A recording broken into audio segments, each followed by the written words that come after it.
Ok, bonjour à tous, bienvenue dans la station spatiale. La mission approche à sa fin, donc on voulait vous faire visiter notre environnement, notre maison dans l'espace. On commence ici tout à l'arrière de la station. On est dans le module de service russe, le SM, qui est une des parties les plus anciennes. Derrière moi, ici, il y a un sas. Vous voyez, il est occupé, il est bloqué par beaucoup d'équipements. C'est là que peuvent venir s'amarrer des vaisseaux Soyuz ou des vaisseaux Progress. On a un sas qui est fermé, évidemment, qui donne sur le vide. Ici, derrière moi, des toilettes. Ici, tout le bricolage. Vous voyez les photos des icônes et des héros de l'exploration spatiale soviétique et russe, et puis les drapeaux très gentiment mis par nos collègues russes, des personnes qui sont à bord, et les patchs des expéditions qui sont présentes. C'est dans ce module que les cosmonautes passent le plus clair de leur journée. Ils ont ici leur chambre à coucher, en fait, derrière cette porte, moquette murale, avec leur duvet au mur. Ils ont la chance, par rapport à nous, d'avoir des fenêtres. En fait, il y a des fenêtres à l'intérieur de leur cabine. Avec lesquels ils ont une bonne vue vers l'extérieur de l'ISS. Alors je ne sais pas comment on arrive à dormir avec la lumière du soleil qui arrive toutes les heures et demie, mais en tout cas c'est plaisant. Tapis roulant ici pour l'entraînement physique et la table avec un four intégré qui leur permet de réchauffer leur nourriture. Il y a des choses partout, vous voyez autour de moi, au mur, au plafond. C'est une règle générale de la station spatiale, c'est qu'il y a énormément d'équipements. Derrière chaque paroi, on peut avoir un système de recyclage de l'eau, des gaz, des calculateurs ou des choses comme ça. Ici, vous voyez tous leurs appareils photo qui sont rangés ici au milieu parce qu'on a les fenêtres d'observation de la station spatiale côté russe qui nous permettent de prendre des très belles photos. Ici, on est de jour, comme vous voyez, il y a de la lumière qui filtre, mais de nuit, ce sera à peu près la même chose, vue directe sur la Terre. Poste de pilotage pour prendre contrôle manuel des véhicules qui viennent s'arrimer à la station à distance si on avait besoin. Ici, c'est là qu'on traite les alarmes si elles arrivent, qu'on ausculte tous les systèmes de la station. Et voilà, c'est à peu près tout pour le service module. Vous allez voir qu'ici, côté russe, on a des nœuds de communication comme des boules avec des ports de communication un peu de tous les côtés. Ici, vers le haut, on a MIM 2 qui est sur le haut de la station. Encore une fois, ici, le haut de la station, là, le bas, il ne faut pas perdre son orientation, hein, mais on a un système de dockage, ou d'arrimage, on va dire, qui se trouve derrière ce sas blanc. Là derrière, le vide de l'espace, mais on pourra avoir un véhicule qui vient s'arrimer. C'est ici que nos collègues russes entreposent leurs scaphandres de sortie extravéhiculaire. On voit qu'ils sont bien rangés. Il y a des choses partout, on utilise toutes les parois. Encore une fois, beaucoup de systèmes. Et c'est ici un module qui sert de sas pour les sorties extravéhiculaires. Si maintenant on traverse dans l'autre sens pour aller en face,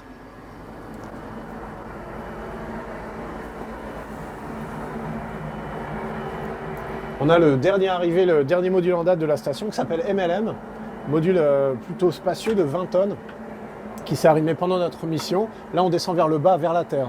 On a des nouvelles toilettes à bord de la station, on a de plus en plus de gens qui sont ici, donc ça devient nécessaire d'avoir de plus en plus tout simplement d'équipements pour la vie de tous les jours.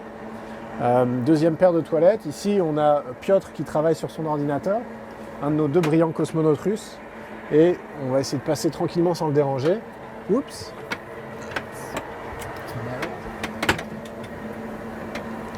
Ici, on a sa chambre à coucher. Donc maintenant, 3 chambres à coucher, 3 couchettes côté russe. Ici, il fait un petit peu sombre parce que toutes les lumières ne sont pas allumées. Mais lui, il dort ici au plafond.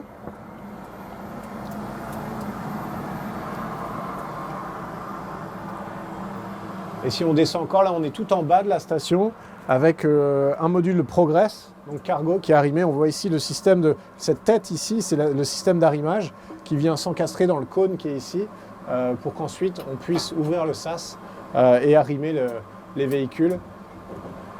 Ici, on a une fenêtre je ne sais pas si elle est ouverte.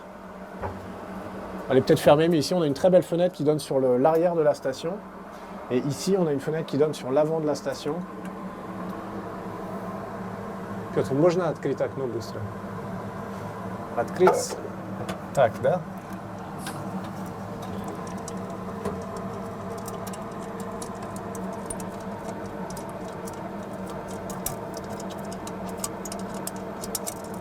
Спасибо. Et ici, on voit qu'on est à l'arrière de la station. On a une très belle vue sur tout l'avant, notamment la cupola qui est notre poste d'observation qu'on verra tout à l'heure.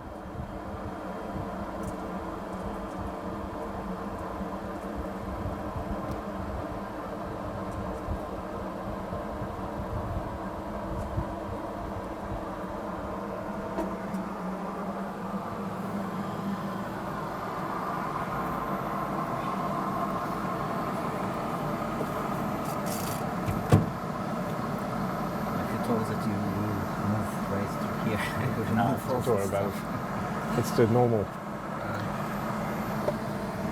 Ok, maintenant on passe du point le plus bas de la station, on va remonter.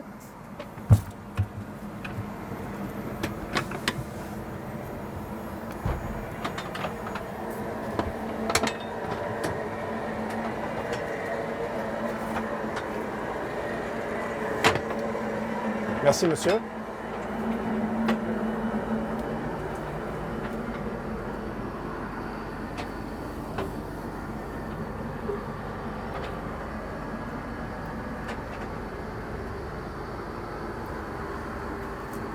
On va reprendre notre progression vers l'avant de la station spatiale.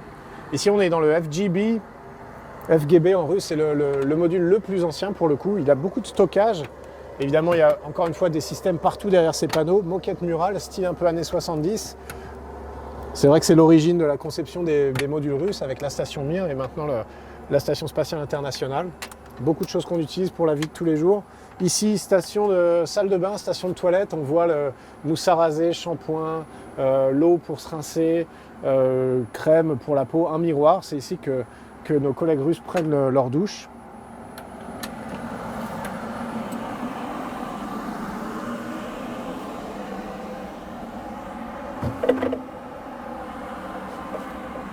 Ici encore un module qui fait le lien entre différents côté US, côté russe, et là on va descendre encore une fois vers le bas de la station. Et c'est là qu'est arrimé le Soyouz. On n'a qu'un Soyouz en ce moment à bord de la station.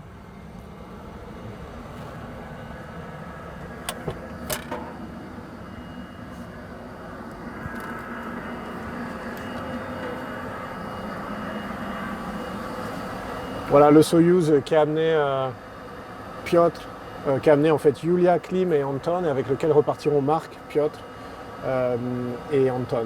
Et on voit ici les différents écussons des Soyouz qui sont dockés sur ce port, et notamment celui de ma dernière mission qui est ici en 2017.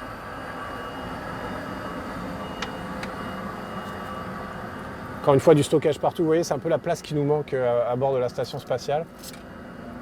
On pousse un peu les murs.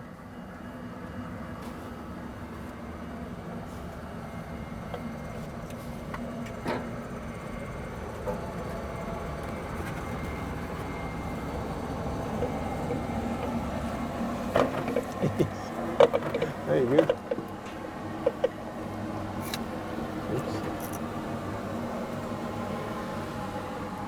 Ok, maintenant un sas important. Là, c'est la limite entre le côté russe, vraiment fabriqué, conçu en Russie et lancé par des lanceurs russes, et le côté plus, on va dire, sous leadership américain, mais un peu plus international, qui est celui dans lequel moi j'évolue la plupart du temps, même si on ne s'empêche pas évidemment d'aller travailler de l'autre côté. Ici, un module qui s'appelle le Node 1, le nœud numéro 1, qui sert à lier de la même manière les modules. On a notre table à manger, vous voyez, avec nos condiments, sel, poivre, ketchup, mayonnaise, moutarde, tout ce qu'on veut bien, notre nourriture qui est stockée là derrière. On a ici nos fours pour réchauffer la nourriture, et ici nos frigos, qui sont des additions récentes. J'avais pas connu ça, frigo et four, j'avais pas connu ça pendant la première mission, c'était un peu plus à l'ancienne. Ici notre station de distribution d'eau pour nos boissons, ou simplement pour réhydrater la nourriture qu'on consomme tous les jours. Voilà ce module, comme ça, un module de connexion. Il y a des modules un peu dans tous les sens. En dessous de nous, là encore une fois, vers la Terre, l'orientation générale, on a quand même toujours la tête vers le ciel, les pieds vers la Terre. On a un module cargo qui s'appelle Cygnus, qu'on est en train de remplir petit à petit avec tous nos déchets. On a récupéré tout le cargo qui nous intéressait, que ce soit le ravitaillement en air, en eau, en oxygène, en vêtements, en nourriture, ou évidemment en pièces de rechange et expérience scientifique. Et maintenant on le remplit de toutes nos poubelles, c'est les sacs bleus que vous voyez ici, et il va aller brûler dans l'atmosphère en rentrant. Ici, donc sur la droite de la station, à tribord comme on dit, parce que c'est un peu les mêmes références qu'un bateau, on a notre SAS, l'airlock, avec les scaphandres qui sont toujours prêts à sortir. On en a toujours deux qui sont prêts à sortir. On sort toujours à deux pour des questions de sécurité.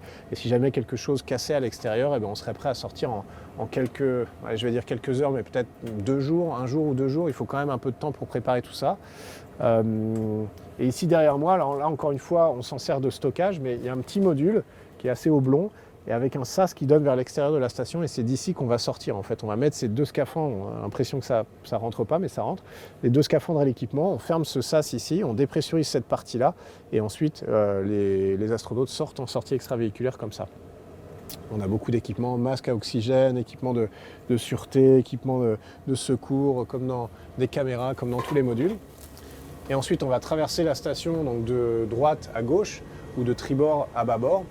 Et on va se retrouver dans le node, ce qu'on dit node 3, donc le nœud numéro 3. Et ça, c'est un module super important parce que c'est là-dedans qu'on a nos équipements de sport et les toilettes. Donc équipement de sport, en premier lieu, on a ce tapis roulant ici, qui est sur le mur. Vous voyez, on passe tous les jours entre 30 minutes et 1 heure sur le tapis roulant. Donc on va courir horizontalement, comme ça, à l'horizontale. On a chacun des harnais qui sont rangés ici. On a nos chaussures. Et on connecte des harnais, comme porter un sac à dos, on connecte à ces élastiques qui sont ici, qui vont nous ramener sur le tapis roulant. Il est isolé pour ne pas transmettre les vibrations au reste de la station spatiale. Et puis on peut regarder un film, ou on peut écouter de la musique, et on court comme ça tous les jours. Ici, on a derrière toutes ces parois, on a le système de recyclage des eaux usées, que ce soit l'urine ou la condensation, qui va ensuite nous permettre de recréer de l'oxygène, de l'hydrogène. Ici, une pièce importante, c'est les toilettes de la station spatiale. Alors maintenant, on a, comme je le disais tout à l'heure, de plus en plus de systèmes de toilettes différents. Ici, c'est le système de toilettes un peu historique, donc on utilise encore. Ça fonctionne par aspiration. Et pour ce qui est de la grosse commission, ça se fait dans ce conteneur ici. Une fois qu'il est plein, on n'a pas d'autre solution que le changer, évidemment. On n'a pas d'eau usée ou de recyclage de ça. Ici, deuxième système de toilette un peu différent, qui est de conception américaine et qui va être utilisé pour les missions de plus en plus lointaines. Donc même principe, mais conception un peu différente. Ici, on a Airhead avec Anton qui est en train de faire du sport. Donc, vous voyez la machine de sport en 3 dimensions, encore une fois isolée de la station. On peut faire à peu près tous les mouvements possibles et imaginables sur cette machine, et tous les cosmonautes, tous les astronautes, ils passent 1h30 tous les jours. C'est important pour entrer en forme sur Terre.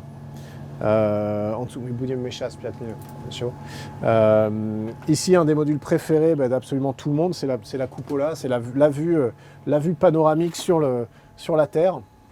Alors ici, on voit, je ne sais pas ce qu'on est en train de survoler, je crois que c'est la mer dans 70% des cas, c'est la mer qu'on survole dans 70% des cas. Et donc ici, c'est un endroit où on aime bien passer du temps, que ce soit de jour, de nuit, il y a toujours quelque chose à voir, il y a toujours quelque chose de surprenant, la vue est magnifique. On peut non seulement contempler la Terre, mais aussi contempler notre propre station spatiale et les modules qui y sont attachés.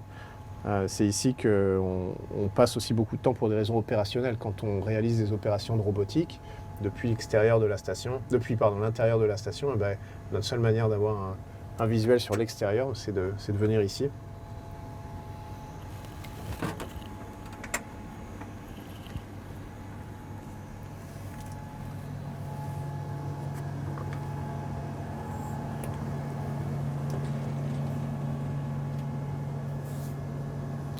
Au taquino, à Piazza.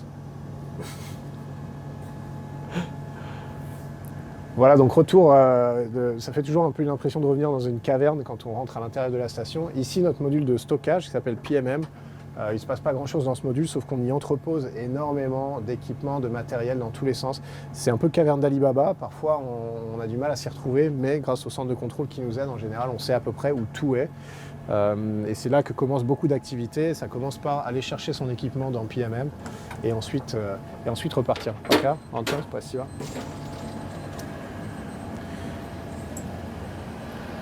Donc on repart de bâbord vers tribord, et ici on va reprendre notre progression vers l'avant de la station.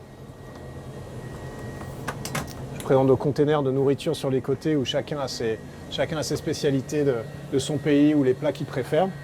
Ici on arrive dans on dit le lab en général, le laboratoire plutôt NASA de la station.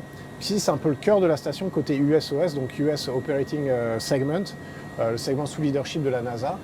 Et c'est ici qu'il se passe beaucoup de choses. C'est ici que commencent toutes les journées. On va faire notre briefing avec le poste de contrôle qui est ici, avec tous les centres de contrôle partout sur Terre. Ici, on a une station de pilotage du bras robotique, une station d'entraînement au pilotage du bras robotique. On stocke énormément de choses. Vous voyez ici, c'est nos équipements plutôt photo, télé, les appareils photo, les objectifs. On a une paire de jumelles qu'on n'utilise pas souvent, les batteries pour les caméras, les cartes. On essaie de s'y retrouver à peu près comme ça, des cartes mémoire, imprimantes, des lumières. Encore une fois, derrière les parois, on a un petit peu de tout, équipement qui filtre le CO2, de l'avionique, donc des calculateurs. Encore une fois, ici, c'est pour filtrer l'air et le CO2, des équipements de recherche là-haut, réfrigérateurs, des incubateurs. Ici, on a ce qu'on appelle une fournaise, non, plutôt un haut fourneau, pour faire des études sur les alliages de métaux. On les fait fondre ici. Ici, on a notre vélo d'entraînement, qui est notre troisième équipement pour maintenir sa forme physique. Vous voyez, c'est assez simple, on le connecte, on a les pédales, on n'a pas besoin de selle, on n'a pas besoin de guidon, on flotte au-dessus du vélo, on est accroché par les pieds avec nos chaussures, et puis on suit chacun des protocoles qui nous sont prescrits par les spécialistes au sol. Ici, on a aussi un peu une cachette secrète. On a une fenêtre qui est d'excellente qualité ici et qui est plutôt grande dans le laboratoire américain, et c'est pour ça qu'on garde nos appareils photo avec les plus gros objectifs à proximité, parce que il suffit que quelqu'un ait envie de prendre une photo d'une ville qui lui tient particulièrement à cœur, ou d'un endroit où il a passé une partie de sa jeunesse, ou du Machu Picchu, ou de la muraille de Chine, ou des choses comme ça, ou simplement aussi parfois pour la recherche, pour des études sur les phénomènes météo, notamment les phénomènes météo violents, malheureusement, comme les tornades, les ouragans, les inondations qui se produisent de plus en plus souvent. C'est ici que ça se passe, et on verra souvent une paire de pieds dépasser de cette fenêtre pendant la journée ou même pendant la nuit. Voilà, si on continue, ici encore équipement de recherche dans tous les sens. Ici on a nos congélateurs qui sont à moins 80 degrés et qui nous permettent d'entreposer les résultats d'expériences scientifiques.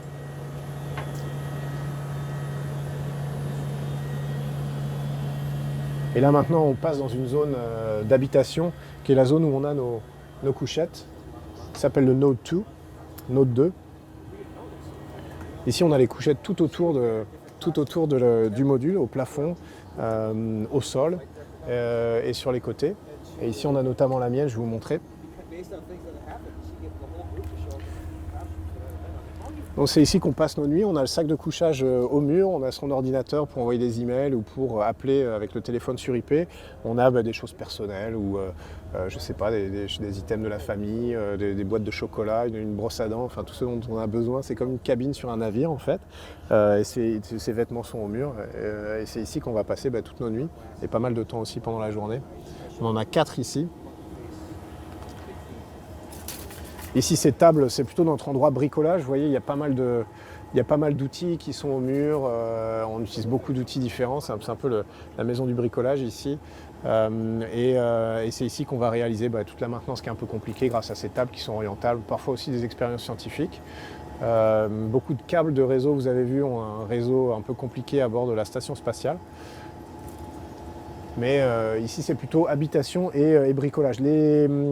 Les aspirateurs qui nous permettent de faire le ménage et aussi de se couper les cheveux tous les samedis ou presque. Il y a une séance de coupe de cheveux, c'est très artisanal évidemment parce que personne n'est professionnel, mais on s'entraîne un peu les uns les autres et les résultats en général sont acceptables. Maintenant on est tout à l'avant de la station spatiale, on va tourner à l'avant à gauche, donc à bâbord, et on est dans le GEM, le module japonais, qui est un des modules les plus spacieux de la station spatiale. Très bien entretenu, bien rangé, beaucoup d'expériences de recherche, je ne vous fais pas le détail, mais encore une fois, stockage, équipement de recherche partout. Ici, il y a marqué « ne pas toucher », donc je vais essayer de respecter. Pas mal d'expériences en microgravité, encore des congélateurs qui cette fois sont dans le sol ou sur les côtés. Ici, on a un équipement qui est assez sympa, c'est ce qu'on appelle une glove box, donc vraiment cette enceinte fermée où on fait des opérations de recherche en essayant de ne pas contaminer ce qu'il y a à l'intérieur ou de ne pas nous être contaminés par ce qu'il y a à l'intérieur. Derrière moi, on a le SAS, pas pour les sorties extravéhiculaires avec des astronautes, mais simplement pour sortir des équipements. On peut à l'intérieur, il y a une table qui s'étend comme ça dans la cabine. On peut installer par exemple un lanceur de microsatellites, de nanosatellites ou n'importe quelle charge utile qu'on a besoin d'exposer au vide de l'espace. On ferme cette porte-là, on ouvre l'autre et on sort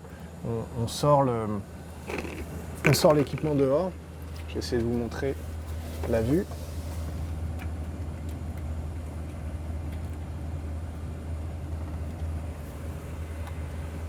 Donc ici, on a une plateforme qui est dédiée aux équipements de recherche, qui est exposée au vide de l'espace. Et on a une très belle vue sur notamment les panneaux solaires et la Terre à travers cette fenêtre.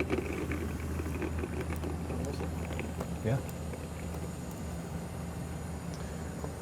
On voit notamment les panneaux solaires qu'on a installés avec Shane en sortie extravéhiculaire.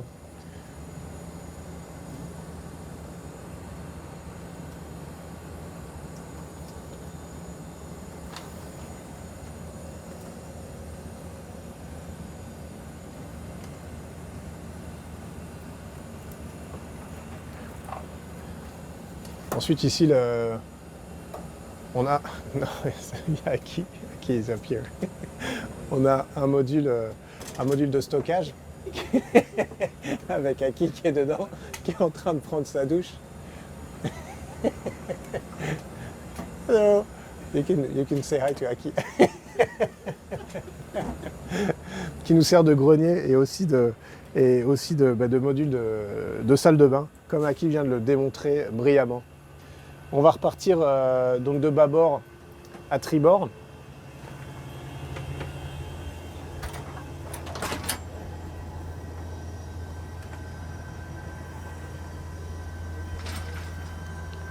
Et maintenant on arrive en territoire européen, c'est le module Columbus. Ça c'est vraiment ma maison dans l'espace, c'est là que je passe quasiment le plus clair de mon temps.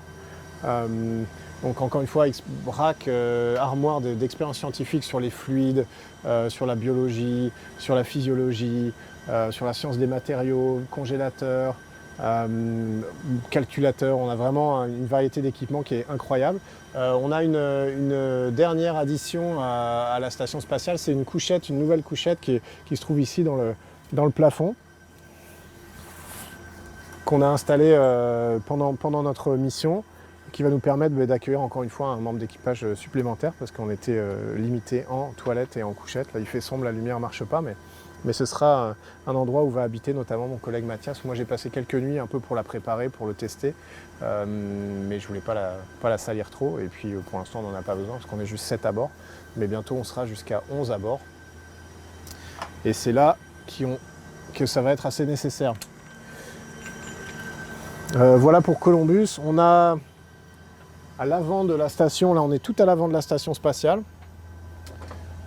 Et encore une fois, chaque extrémité se termine par un sas. Ici on a un sas qui est fermé, comme vous le voyez. Derrière ce sas, un module de docking, d'amarrage où on peut s'arrimer, où nous on s'est arrimé. C'est d'ici qu'on est arrivé à bord de la station. Mais ensuite on a changé de port d'amarrage, je vais vous montrer ça. Mais pour l'instant il n'y a personne, mais c'est là que les prochains vont s'arrimer. Il y en a un qui peut s'arrimer en dessous aussi, et il y en a un qui est sur le dessus. Et c'est là que se trouve notre véhicule Dragon. Alors il faut un peu se faufiler, c'est un peu Fort Boyard.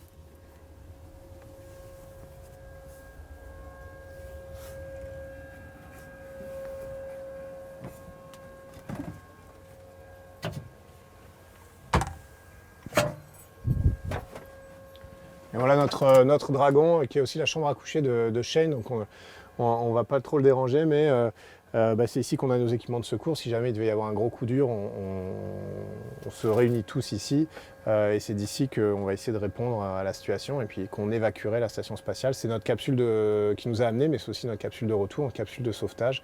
Et les 4 sièges, panneaux de contrôle et des belles fenêtres qui permettent de profiter un peu de la vue à bord de l'ISS. Voilà, vous avez vu maintenant toute la station spatiale. Merci d'avoir suivi cette visite et faites de beaux rêves.